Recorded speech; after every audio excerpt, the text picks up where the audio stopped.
Hey, thank you for watching this week. I want to talk to you about how to dig in your heels. Dig in your heels. Have you ever heard that phrase before? I've heard people say, dig in your heels, set your face like flint, and don't give up, things like that. But I thought, dig in your heels, what does that actually mean? So I looked it up, and it said its origin was probably related to the fact that an animal resists being pulled forward.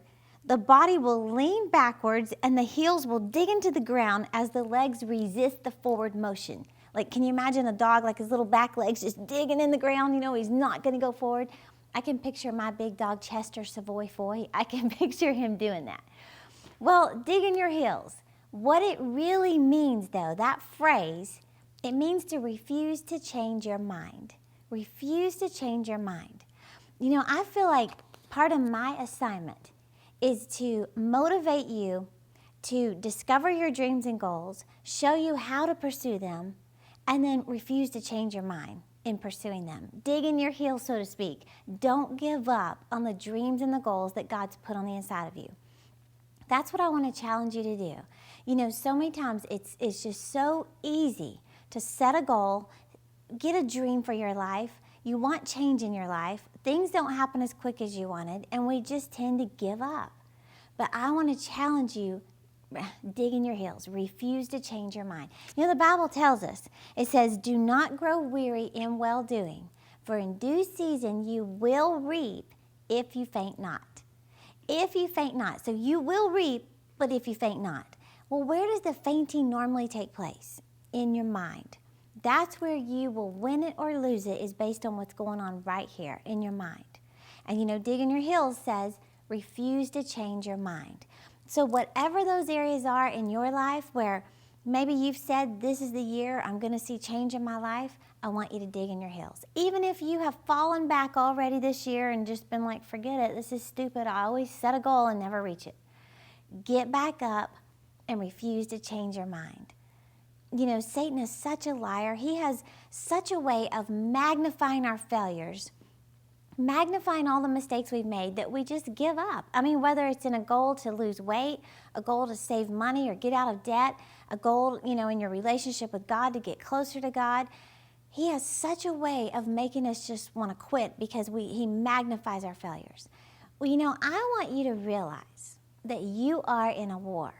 You're in a war with the devil. And it's a war he hopes that you are not up to fighting. He hopes that you give up, you quit, you get discouraged, you feel hopeless, you're mad at yourself, you're down on yourself, you're mad at God. He doesn't quit either. Satan never has compassion on you. He never feels like maybe I should just let up a little bit. No, he hates you, and he does not want you to fulfill what God's called you to do. He doesn't want you to pursue and to reach those dreams that are on the inside of you. He wants to belittle you. He wants to make you feel stupid. He wants you to feel like you're not as good as other people. You're not as pretty as other people. You're stupid. You're not as educated. He will tell you those things and magnify them over and over and over until what? You just give up. Well, you are not going to give up. You hear me? You're watching this on purpose, and I believe for no other reason it's to motivate you to dig in your heels. Refuse to change your mind on what you know God's telling you to do. Maybe you set a goal this year to get closer to God. You want a stronger relationship with the Lord. And maybe the first week of January you were doing great. You said, I'm going to spend 1 hour every morning with the Lord.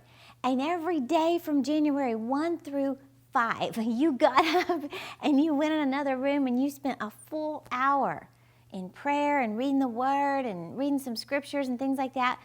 But then January 6th, you're just like, I don't even know what else to do. I've prayed for every single family member. I've prayed for all the presidents from 1960 to now.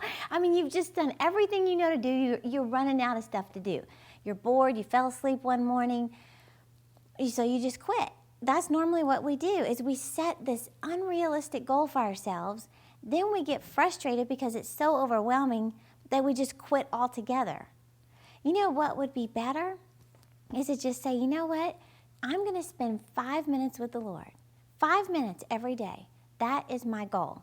And I'm just going to go in another room where there's no family around. I'm just going to praise the Lord, tell him how much I love him, magnify him, thank Him for what He's done in my life. I'm going to read a proverb because, there's 31 proverbs. You can read one every morning. I'm just going to read one proverb, and I'm just going to sit there and think about what it says, pray for my family, and go get ready. That would be better than just quitting. 5 minutes is better than no minutes. And you know what? It's not even about how much time you spend with the Lord. It's the fact that you do spend some time with Him. It's the quality of your relationship with Him. It's while you're driving, the Lord's right there with you. So you can talk to Him while you're driving. You can talk to Him while you're getting ready. He's always with you, and He wants time with you. He wants you to just tell Him that thing that's frustrating you. Tell Him you don't know what to pray about. Talk to Him about it. That's prayer. That's talking to Him. It could be in the area of your weight.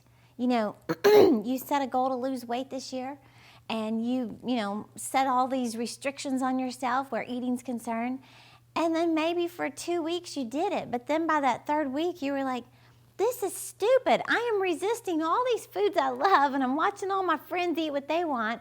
This is dumb. I'm not going to spend my life resisting burritos. So you go and you just quit the diet altogether. That's exactly what Satan hopes, is that you set unrealistic goals for yourself. Then when you don't reach them, you just quit. Quit altogether.